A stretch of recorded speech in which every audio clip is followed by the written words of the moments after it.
पोटात तुझ्या सैल फुललेल्या जिभेला जरा लगाम घाल. माझ्या की तुझ्या? अरे किती जमीनचे बळी किती असते. सरिता हा पापी हात एकदा माझ्या अंगाला स्पर्श करू दे. नाही तोडला तर नावाची सरिता जहागीरदार नाही. वा बेटी वा.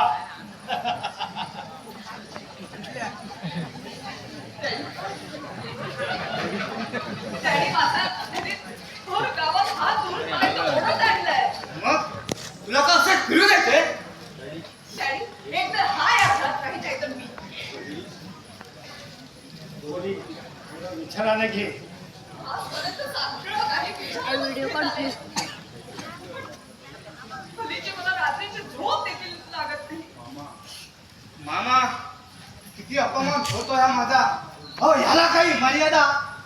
अरे, दुसऱ्यांच्या घरात राहायला पण मर्यादा लागतात. आणि तुला जर मान अपमान असता ना तर आजपर्यंत या घरात राहिला नसता. बस कर सरिता. मामा मला आजच निर्णय द्या. मग घे ना. मी देखील ह्याच गोष्टीची वाट पाहते आहे. डॅडी तुम्ही जर निर्णय देत नसाल तर मी या घरात राहणार नाही. नाहीतर ह्या पाप्याला तरी इथून जायला सांगा.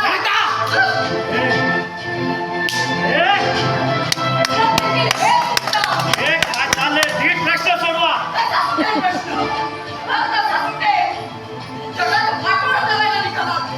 काय काय मी जगाचं वाटोळं करायला निघालो म्हणते. त्याला सगळे डोळं सुटवले आहेत. पहिल्या सोसायटीत अपराध सफर केला. गावच्या देवीच्या देवळातला निधी सुद्धा पैसे अपराध असलीच घालवला. सरपंच येतो मी. तिची आजच्या बोलण्यानं घराण्याची काय इज्जत?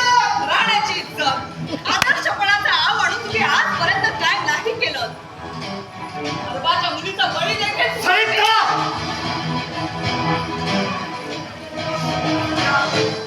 या झोपडीची किंमत मी कोर्टात वसूल करेन.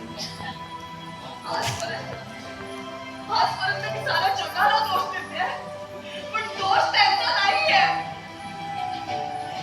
परवाच मी शहापूरला गेले होते. पिराची बायको आठवा तिने सारं काही मला सांगितलं. बिचारी खूप आजारी होती. फिरायला 50,000 रुपये हवे होते. त्याला त्याच्या मुलाचं कॉलेजचं शिक्षण पूर्ण करायचं होतं. त्याच गोष्टीचा तुम्ही फायदा घेतलात आणि तुमचं काम साधून घेतलं. शेवटी ते 50,000 रुपये ते तुम्ही त्याला दिलेच असताना.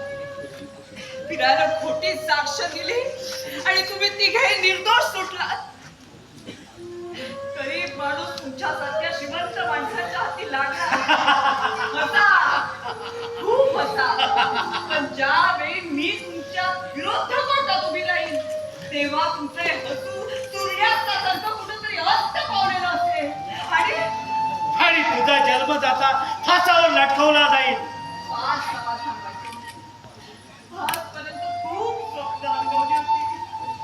पण तुमची ही काय कारस्थाने समजल्यापासून मामा तिच्या बेसुमार चाललेल्या जीवेला लगाम घालायची जबाबदारी तुम्ही आता माझ्याकडे सोपवा. कैलास बाबू याचं का आपले दाद आणि आपले वोट. कशाला? बोला ना. 50,000 रुपये तुम्ही माझ्यासाठीच दिले. हरबाच्या मुलीचा बळी तुम्ही माझ्यासाठी घेतला. तिने खोटी साक्ष दिली असली तरी तपासा अंती तिघांचा संशय येतो. हो आणि विचार करा त्या तपासाचा मी स्वतः विचार करणार आहे. सरपंच आता गळ्याभोवती पास आवडत चालल्या म्हणून बघा. आता या रात्रीचा कुणाचा आधार. सखा असा हताश होऊ नको. आपल्याला एक पुरावा नष्ट करायला हवा. सागरचा आणि आवांचा बंदोबस्त मी करतो पण शेरका मिळत शेरखाचं माझ्यावरती सोपवा. कैलास बाबू याचं का कुऱ्हाडीचा गांजा गोटास का. अरे खरी चूक या मामांचीच आहे. आणि सरिता डॉक्टर झाली म्हणजे पैसाच पैसा. आता स्वतःच्या पायावरती दगड मारून घेतलाय. वेदना सहन करायलाच हव्यात. कैलास खरं आहे तुझं, पण रक्त जर एक असतं ना तर गोल्ड आणि वाघ एकच आलं असतं. म्हणजे पण रक्तच वेगळं आहे ना कैलासला कळू दे म्हणून मी रामजीला वेडे खाण्याचा औषध पाडले वेडे पाण्याचा. हो आणि हे बघा, आणि वेळ पडली ना तर सरिताचं तोंड बंद करायला सुद्धा मला हाच मार्ग अवलंबावा लागेल. म्हणजे स्वतःच्या मुलीला सख्या, नात्यापेक्षा स्वतःचा जीव प्यारा असतो. इथं तर तिघांच्या जीवाचा मरणाचा प्रश्न आहे.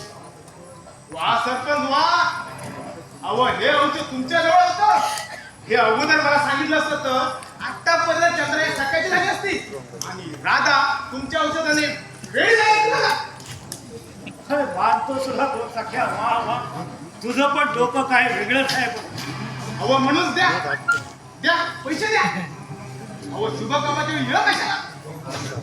आलं ध्यानात माझ्या. ठीक आहे, थांब जरा तू.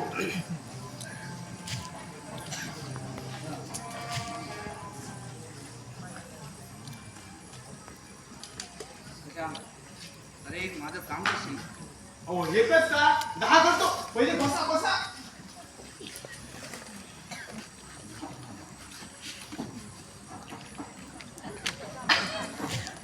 या.